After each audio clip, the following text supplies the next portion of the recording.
Welcome to the Dance Centre podcast. I am your host, Claire French, and I'm joining you from the traditional unceded territories of the Musqueam, Squamish and Tsleil-Waututh peoples, also known as Vancouver, Canada.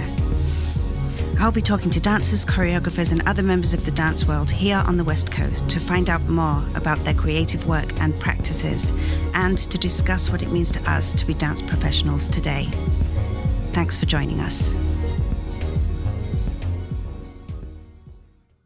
Today I have the pleasure of speaking to Ziyian Kwan, a dance artist since 1988 and artistic director of Dumb Instrument Dance, which she founded 7 years ago. She has had and continues to have a stellar career as a dancer, and more recently as a choreographer, with presentations across Canada. Her choreographic achievements are remarkable. Her work is often highly theatrical and explores questions of gender, intergenerations, and cultural identity through a resolutely feminist lens.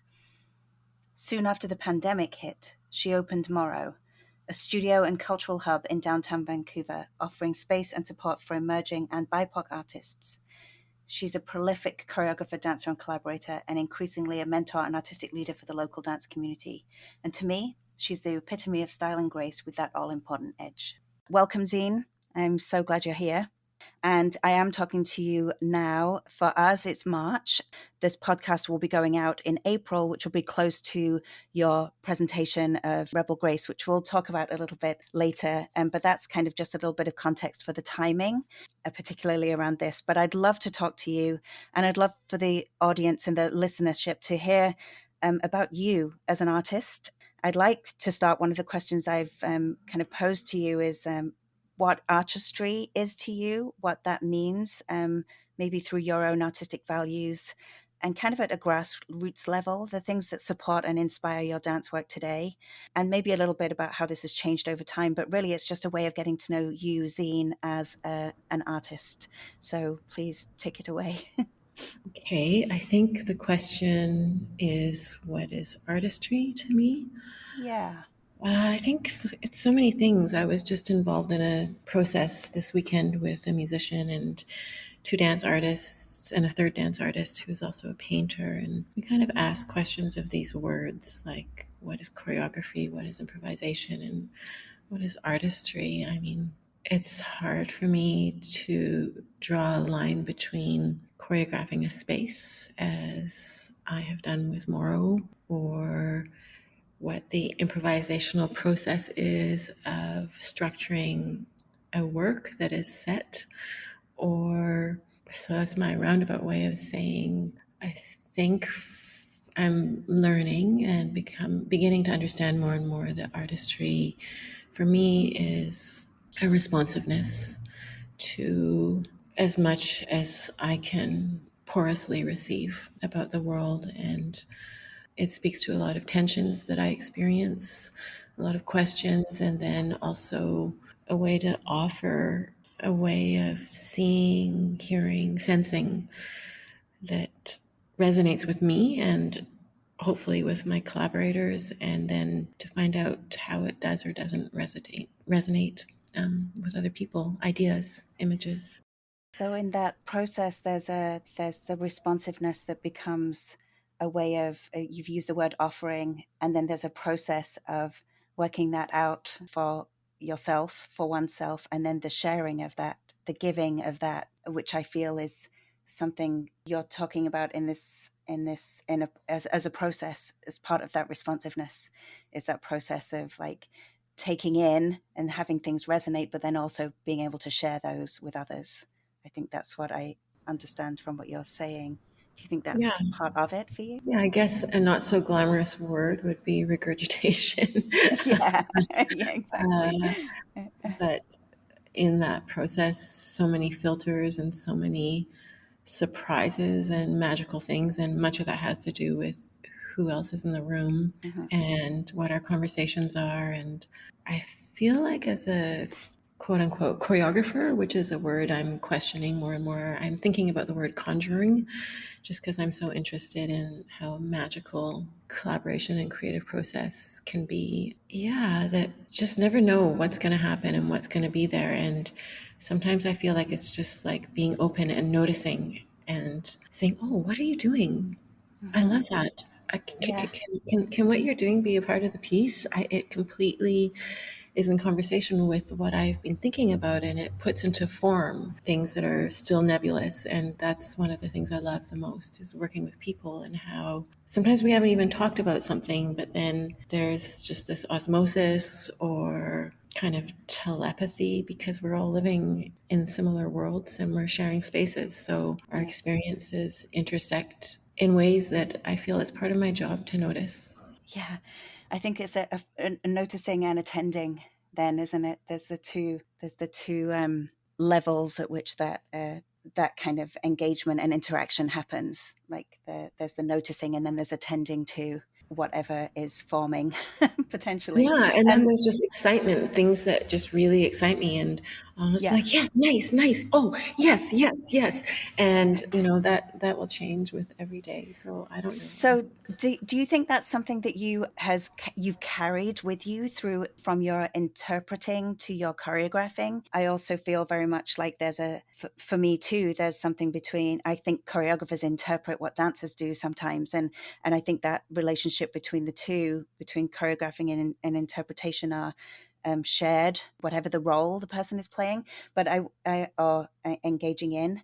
But would you say that that is something that's you had as an interpreter, you have as an interpreter as well as a choreographer? Is that attention, or that way of that excitement, that forming of things, something that is both for you? Yeah, I think so. I think that I've had, with so many of the choreographers I worked with over the years, one of my favorite things was just to be alone in the room with them, and to be in, this sounds weird, but to be in their gaze. I think about, and in their gaze, and growing to understand how they think and visualize in their imaginations. And I think I've been really lucky in that, like, each in their own ways, all of the choreographers I danced with held me in the gaze of their love that was in relationship to their curiosity and their interest. And I feel that in that role, I mean, we all say this, I just fall in love with the artists in the room. That's not to say that there aren't conflicts and tensions and questions and, differing opinions, but it is mind-boggling being in a room with beings in artistic practice, and just, yeah, the transformation and the transcendence and the realness that happens, that is just so brilliant. Yeah, yeah, that presence, unlike anything Yeah, else. it's in the turn of somebody's head. It's in just kind of the influx of how they might say a word that just suddenly opens up my entire being. Hmm.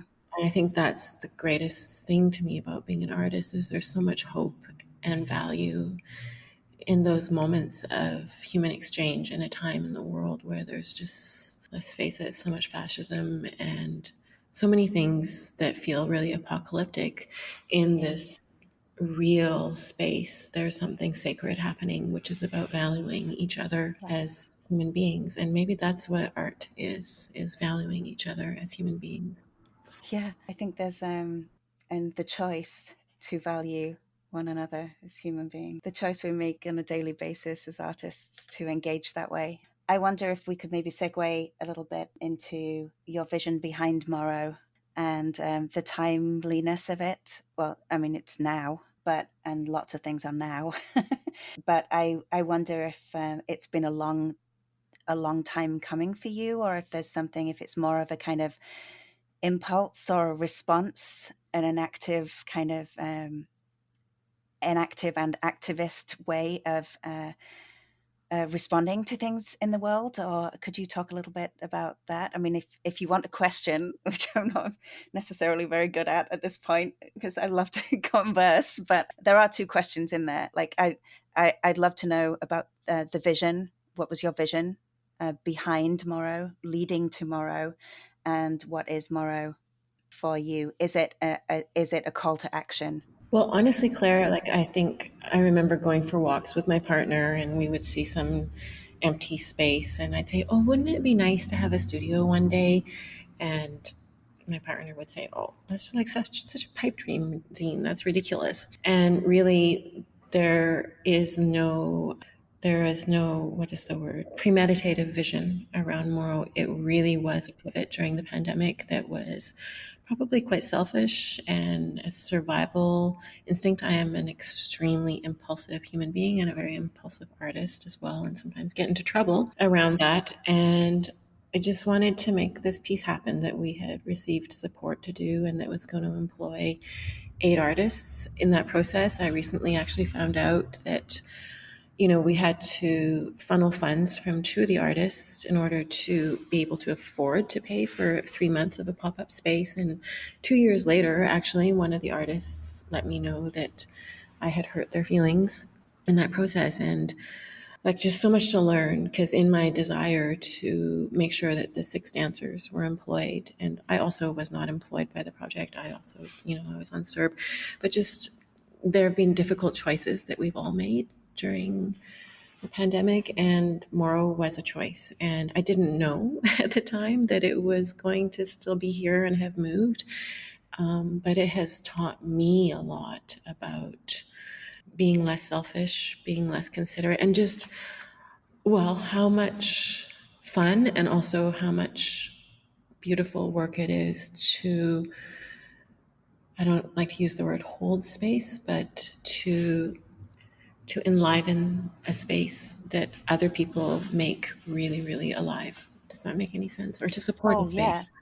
hugely. And I think there's something about trusting, I think, your impulsiveness, if you like, or trusting the idea of that what you might need might be that what somebody else needs at the same time. So by creating that space for you, it inevitably has created lots of space for others and starts to be used in a way that the community needs it to be used, right? They start to actually enliven it, as you say, and activate it, but it becomes very much very quickly becomes a hub for a community, and they create, it's in demand, it's going to be in demand. People love to be there, it seems, and love the opportunity it gives, and for me it just expands the possibilities for people in dance. I think it's so necessary and so wonderful and so precious that these spaces are shared spaces, and that you've created an opportunity for other people to continue to practice. So I for hope whatever so. selfish reasons you might have set it up, I thank you for that. And nothing is forever, right? Like, it's here No. now. And, you know, really, and just given space is such a privilege. And that is something I very quickly realized and continue to think about. There are, of course, hours when Morrow is empty, but what I love is knowing that if I'm not here, somebody's here doing something, whatever that is. And increasingly, it's less me who's here and other people who are here. Yeah. And there's just a lot to learn Hmm. about how little I know about sharing with people in ways that are mindful. And I hope that in this experiment, because this won't be forever, but I think what I'm gaining and learning from this experience will be with me for as much as I can ever be forever. Hmm. And I think that there is a place for, like, there's institutions are around forever. That's kind of their responsibility is to be part of a system that is going to be stable and is going to offer that kind of thing. And then these other things come in as chapters in, communities kind of existences and eras. It's like they're milestones. I think it's wonderful. So I know you've been involved in other spaces a little bit as well, like 45 West and all of these kind of independent spaces. And I just think that's something that's very exciting in a city, to have all of these kind of almost pop-ups or all these other places where communities kind of, they're building community, but they're also just able to work at the scales that they need to work at those times. And I think that feeds back into kind of the aesthetics and into the kind of sense of community wherever we go. I think you feel that when you go to a new city. But it does seem to be that it has filled a niche in some ways for some people. And there does seem to be a sense of programming that's happening out of the space. And that might just be the people who are kind of in residence with you. but it has turned into a bit of a leader. And I'm wondering whether you see yourself as a leader, or if that title makes you uncomfortable, or what that does for you, especially having had the career you've had and the career you're having. I mentioned to you that I've always seen you as a leader since I arrived in Vancouver in the 90s. You and Susan Elliott were among the people who I really looked up to as dancers, people dancing at the time who I was really taken by, but who I've seen you and Susan particularly as being leaders of in this community on several levels. And I'm not surprised in your choreography and in your writing, even and in this opportunity you've offered at Morrow, that that's continued. But how do you feel about that? Well, I think the word leader is interesting because I guess I associate that word with authority and with, top down structures where there's a leader. And so there are aspects of the word that are unattractive to me. But I did hear two words together recently that I think I would like to aspire to in times when people may be looking to my presence in the room in that way, and that was gentle leadership. And like the idea of gentle leadership is, I think, kind of what we do when we're together. It's really hard to be in a totally democratic room where nobody's leading, but we're trying to find a way to gently lead a day together or gently follow each other. And it, goes back to who's following and who's leading. Like in contact improv, you can't really tell. How do I feel about that? I mean, I think a few people have said that to me, and there's a certain reckoning that happens. And, I turned 54 this year, and I've never felt, I've never really felt like a leader in the dance community. I've never felt a part of. I've always felt on the outskirts and unpopular.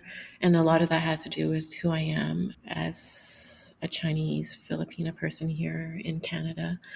That's just my own thing. So I think it would be really nice to accept that offering from people with grace when I can. What a compliment to have somebody say, I want you to follow with me in a way that, with respect. I think I am so led by the artists and people I meet and work with, most of whom are younger than me, I have to Yeah, say, and yeah, many of whom also are older. It's what is leadership? It's yeah.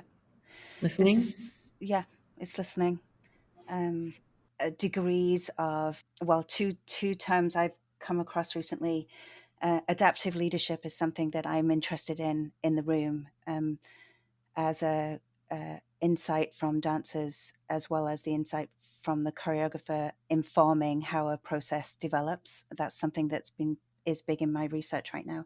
But also this idea of kind of a respectful wonder for different perspectives, and a kind of asymmetry of reciprocal asymmetry. Like there's going to be asymmetry in the room. Sometimes somebody will have to lead, but the give and take of who that is and the why and the how, I think, is part. And I would say that's part of it. I think the one of the things about stepping up and acknowledging that leader is to also be able to lead differently, to be an alternative leader in a sense. And I wonder if part of that, I feel part of that is your activism. And again, I feel like my choice of words might here be a little bit aggressive, perhaps, or too conventional for your response to things and the way that you've responded, particularly to the Asian hate situation that was happening last year. That your response to dance, after being, I think you were verbally abused in Chinatown, and I remember you publicly talking about that, and your response to that was so absolutely with grace, and in the way you know how, and in the way you can be in control of. I wonder, would you mind talking a little bit about that experience, and if that's maybe of the experience of dancing, your response Well, it was 2 years ago, and time? uh, Ah, yeah, it was at the very onset of the pandemic because it was May of 2020. And right. again, I'm just really impulsive, and Yeah, it was Asian Heritage Month, and many of us hadn't danced for a long time. And I just thought it would be nice to contact some friends and see if they wanted to get together in a park and dance. We did a dance in a park. And then I thought, oh, wouldn't it be nice to do something in Chinatown? And I can't even remember how it happened, but I went to the Chinese Cultural Center to find out if we could do something there. And then had an encounter with another person that just led to wanting to do a peaceful dance action in celebration of Asian Heritage Month. And it wasn't even a big thing, it was a small thing. It was just a response and a gathering of people. And for whatever reason, it drew some attention. And I think, yeah. So it also made me think a lot at the time about, social justice and people who really are in the world fighting, working, advocating for social justice. And certainly as an artist, it's not that I'm not interested in that, but that's not my work either. And because I did have that experience, the experience of racialization and racism and blame for the pandemic that I experienced was really not that traumatic. I mean, I cried a bit and I was weirded out by it and then did something in response, but there was more like afterwards on Facebook, some person I didn't know actually said some terrible things and how I should be physically hurt as a result of that. And that was really terrifying. And I didn't even really have the courage to speak up against that. And I've been thinking about that a lot in terms of the different aggressions that we experience as human beings, whether it's as women, as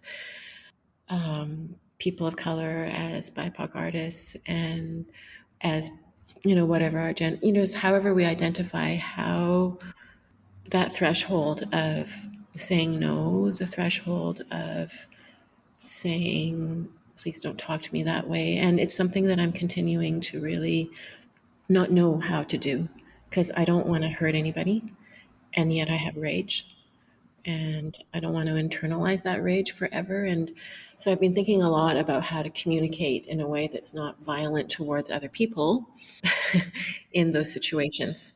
And I think that particular incident or act that you're talking about, the peaceful dance action at the Chinese Cultural Center, it was a very unthinking response to that particular situation. It was just like, okay, here's a way to do something that's not violent, that's creative and feels positive. Like I'm really simple minded, actually. Like, and then once I start overthinking things, then it's really, really like living Yeah. is so complex, right? Yeah. But like those first impulses are sometimes so amazing. And I think that's something we learn as artists, whether we're told to follow the first impulse or to let the first impulse go by. That's Mhm. something I think that as an artist, I've learned that's come into my life in many ways is sometimes just going with the impulse and then afterwards sometimes having to apologize or finding suddenly 2 years later there's like a creative space, there's so many repercussions Yeah. of our responses. I hope that makes sense. Yeah, definitely. I mean, one response I want to make is just this idea of like you don't want to hurt anybody else or feel aggression towards anybody else, but then there's also having to deal with the that rage, as you said, or the kind of internalizing. So, like how the process of of not internalizing the negative so much that you carry the weight of it, just for you, as if it Yeah, becomes your problem, right? That it's a it's like an ongoing question, when to engage, whether to engage, and then how to engage or how not to engage. And just last night, I was thinking about because I'm doing this work called Rebel Grace, and I've been thinking about rebellion. And then there's a part of me that's like, oh no, there was like the rebellion that happened with the convoy, and I don't want to associate with that. But then I was thinking about what's happening in Ukraine and what's happening in Russia, and what a privilege it is to be able to speak up here in the Western world. And yet, at the same time, how there are communities who, when they do speak up with Land Back and Wet's Wet and Strong and stuff, how, that community of people was arrested for rebelling against what was happening to them. And it's a question for me when, yes, like just suddenly I was like, wow, what a privilege that I don't live somewhere, or I'm not a person who's going to be arrested or killed for speaking up. And then, yet also being such a coward that in many instances I don't speak up when I could. And it's really hard to figure out, like, am I not speaking up because I don't want to do harm? Am I not speaking up because I'm afraid of the personal repercussions? Or am I speaking up just because my ego is just out of compliance? It's like, I know. Well, this is the it's overthinking, right? complex. Yeah. This is the part where it starts to interweave with other areas and other people's situations and politics and other and societal things. But I think there's also I'm always reminded of this: why am I talking? And the other one is, why am I still talking? Is something that I pay attention to in my head, because I talk a lot. So why am I talking? I catch myself, but why am I still talking? I've really been working on. With that in mind, let's segue to Rebel Grace, to the performance and to the presentation you'll be giving in May at the Dance Centre. I would love for you to talk a little bit about maybe that process, your collaborators, if you like. Totally.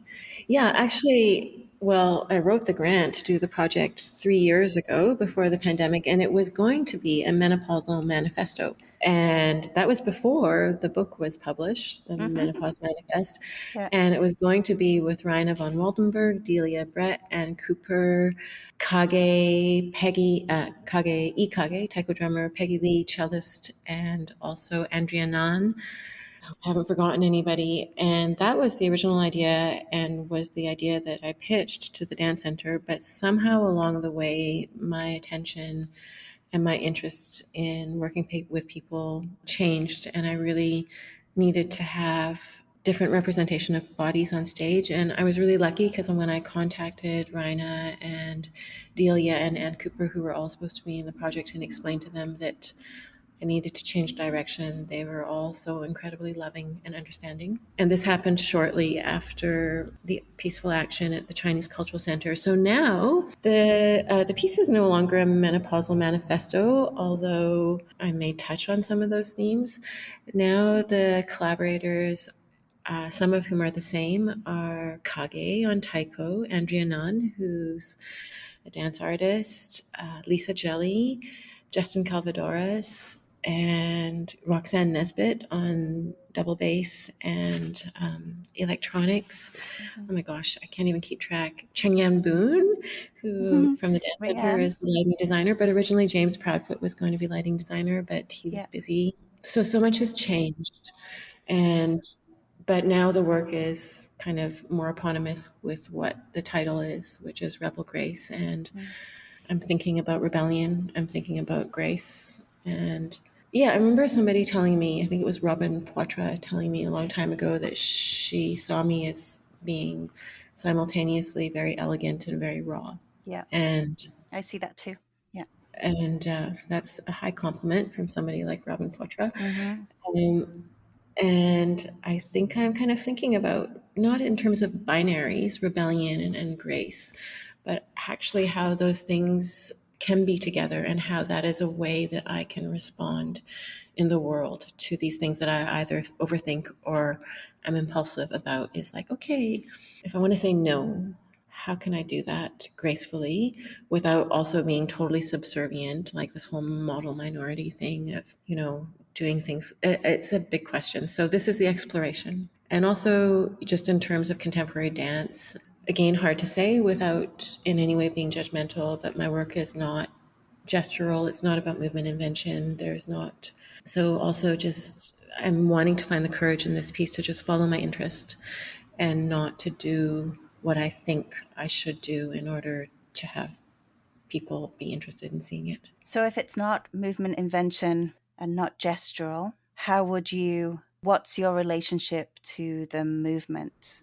To the movement, well, I mean, and what is gestural? I should say, I care a lot about how somebody might just reach over and pull the chair down Yeah. to their bottom to sit on it. That's a Uh-huh. gesture that is very valuable to me, for example. Yeah.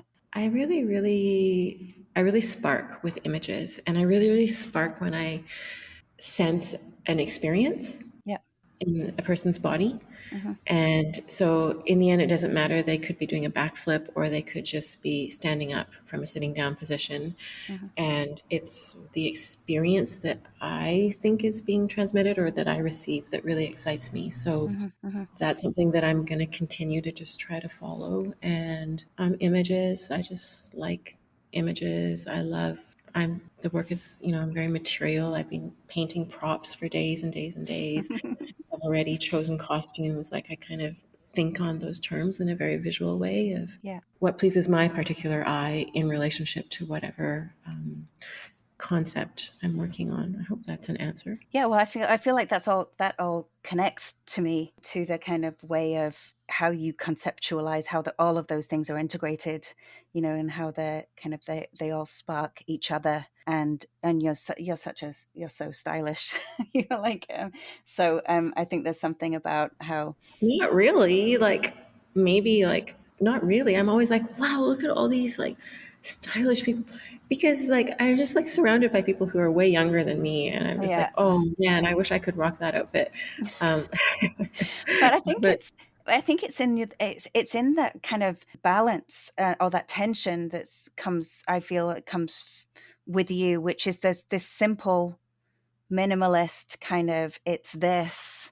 Like I think there's a really great sense of like I don't want to say it's editorial because that doesn't feel like the right word, but there's something so essential about it. I think that's what makes you such a great you're so stylist. It feels complimentary. Other people might just say, why are you such a control freak? Why can't there be more mess?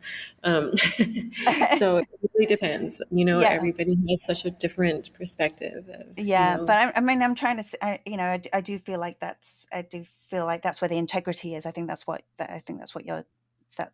it is. I think that's what you find, or what you hang on, in the work somehow, or what you hold in well, the. you know how it is, Claire. Like, I can't be anybody other than who I am, and I No, can't create anything other than what I create, even though I might go and see your work or Deanna Peters' work or Justine Chambers' work or anybody's work and be like, I wish that my work looked like that.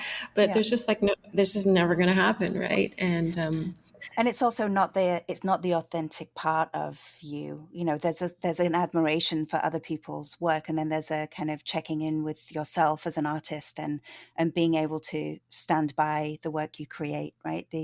I think that's where the integrity is. I respect you for it, thank you for it, and I'm very much looking forward to seeing this show. oh my God, I'm terrified. Yeah. I bet. I'm But I terrified. mean, There's so many amazing people in the room. And then yeah, that's the other thing is like, how much am I even going to have to do?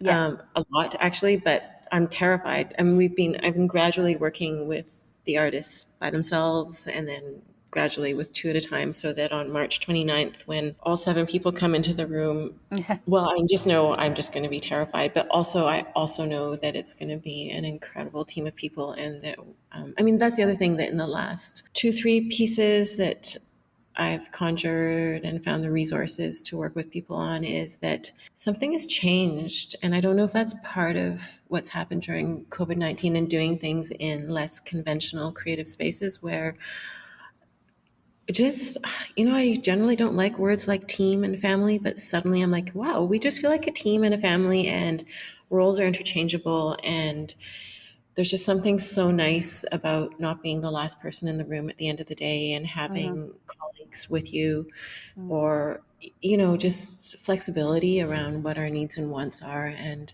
that has been a really beautiful thing to learn. Hmm. So I have faith that we can all make a space like that together in creating this peace. And Yeah. Is that it is as nourishing? important. And Yeah. that's as important as anything, like, Yeah. whatever it is, if it's childcare, if it's I'm in a bad mood today, like whatever, everybody's professional and everybody is human. And I think my hope is that shows up in the work. Yeah, and it will, and you will rebel with grace to all the way through the show and in the show. I hope. Like, I hope. I know you will. So we'll bring it a little bit to a kind of a close in a way. But could you just talk a little bit about your career, My career. your Well, your yeah. your life in dance? This is your life, Ziyian Kwan. Like, I've been dancing professionally, blah, blah, for I think it's 35 years now. And you know what's so funny when you asked about that question about being a leader? Like, just like everybody else, my entire career up until like very recently, I always had a job at a clothing store or at a bookstore. I never worked as a server because I just didn't work in a restaurant, but I always had other jobs. There were always so many months where there was no work, and then there'd be months where there was so much work. There were times when people wanted to hire me. There were times when people didn't want to hire me. Like the career has just been, it's been like arteries, yeah. and it's been fraught with insecurity, and it's been fraught with determination.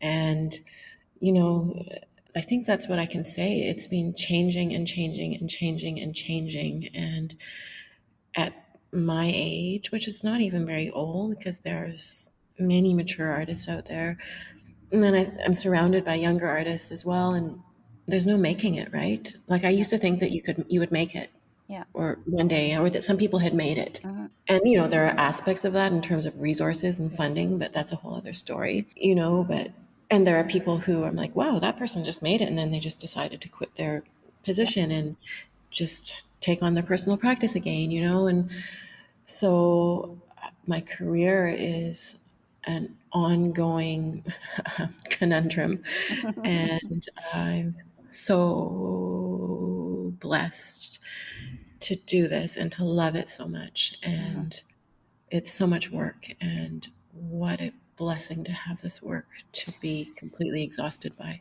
Yes, exactly. And I do honestly feel like it's a way of being. There's all the doing. We can talk about all the doing we do, but it's a way of being. It's a way of living. It is a way of life.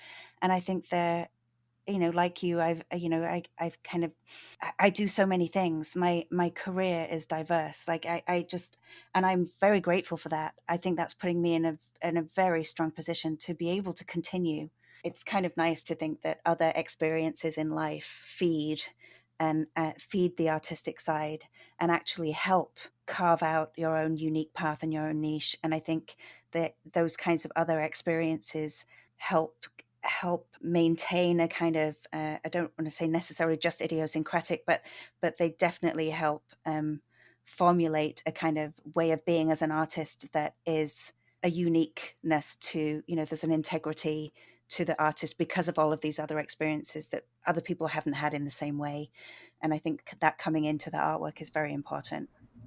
I think, one of the great privileges for me of being an artist is that I think I'm a better person in Mm. artistic practice and also a worse person. Like there's room for all that in my own personal life. Yeah. Yeah, like I don't necessarily attend the relationships I really care for in my personal life the way that I Mm. should, but I really try to attend the relationships in my creative life because I care so much about artistic practice and living that life. So, there's a little bit of discord there. Like I should spend more time with my father, but instead, or like, instead I'm phoning like somebody I barely know to ask them like, is it okay if, like we merchandise your, your creative thing at more this way? So it's an arena in which I want to engage and I want to invest my time, and I have learned the tools to deal with the ups and downs of it. And Mm. it's an escape as much as it is a reality, and Yeah. it's as much a reality. I Yeah. have to just bring in and mention the fact that you have danced with your father, Yes. Yes. which is, I mean, that's incredible. I think that's such a wonderful thing that you have done. So in the way that you, and with that relationship and bringing, so maybe that's how you had a relationship with your father, was to bring him into the studio with you and put him on stage with you. It's a Well, heightened yeah. relationship, right? Yeah. Yeah, because we have a very difficult relationship, and my Yeah. father has some mental health issues. And Yeah. yeah, when we first premiered that piece, Kwan Yin with Peggy Lee at the Fire Hall Theater, it went really well. My dad is amazing. Yeah. He's brilliant. But when we did it at Dance in Vancouver, he was not having such a good time. He is Yeah. elderly and was having, hadn't slept. And for days and days and forgot all the choreography, but had a grand time. But so, for me, I was like, oh my God, we just had an epic fail in front of all my presenting colleagues, and the piece seemed terrible, but it doesn't matter. I don't care. Like, the experience of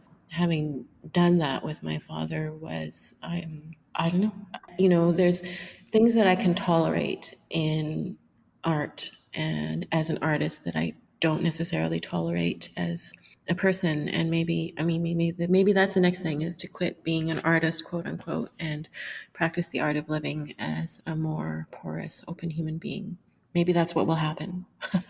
Maybe, although I can't imagine that. I mean, artists through and through, it's like it will come through the art. What's now?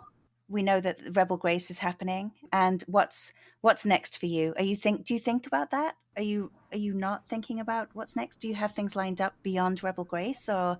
Well, I'm thinking differently. I'm thinking about what's happening for me, but I'm thinking about what's happening here in this space for other people. So we have Mhm. grants for more people to have more residences.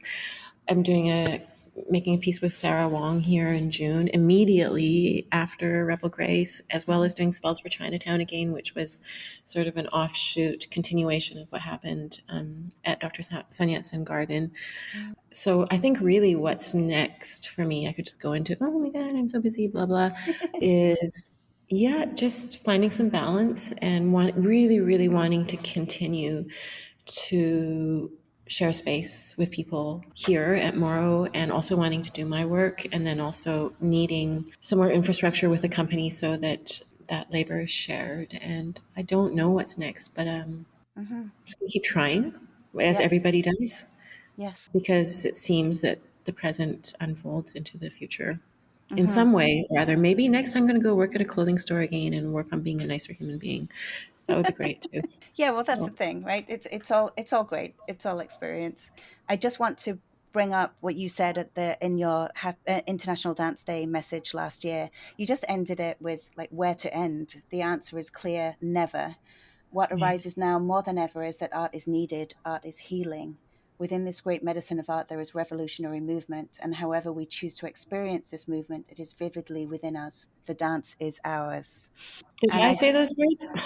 you wrote those words, or yeah, or you paid somebody to write them for you and signed it, but which, no, Yeah. you wrote those words. I mean that, and I feel very strongly that that is still so relevant and so resonant. But we are talking about, dance that's a kind of, it's so much bigger than us, and so much, like, it will go on. But I just really want to thank you for that. I haven't had the opportunity to thank you for that and for saying that. But is there anything you would add at this point? No, I'm just glad for that reminder Mm. that dance is a revolutionary movement and that Yeah, it is strongly within us. I think that's really great. I just think, based on this conversation, that the dance is ours and the dance is shared. Is like that shared, I think, is the word that I feel, an affinity with you in this interview over that idea. And I just, yeah, thank you. Thank you so much for Thank that. you. Thank you, Claire. You're just like so kind. I appreciate that It's so much. such a pleasure to talk to you. It's wonderful, and I know we'll do this again. I know we will. But yeah, look forward to your work, and thank you so much for your time, Zine. Thank you. Okay, and I'll just say hello to anybody who's listening to this podcast. Let's get together and talk sometime. Come visit me at Morrow. Bring your work. Zine, thanks so much for sharing your thoughts with me today. We look forward to all of your up and coming projects, including the world premiere of Rebel Grace in May. So the dates are the 12th to the 14th of May at Scotiabank Dance Centre, as part of the Dance Centre's Global Dance Connection series. You can find out more about Morrow and Dumb Instrument Dance at dumbinstrumentdance.com. See the style for yourself, and not just Zine, but all the artists she collaborates with and curates. Bye for now.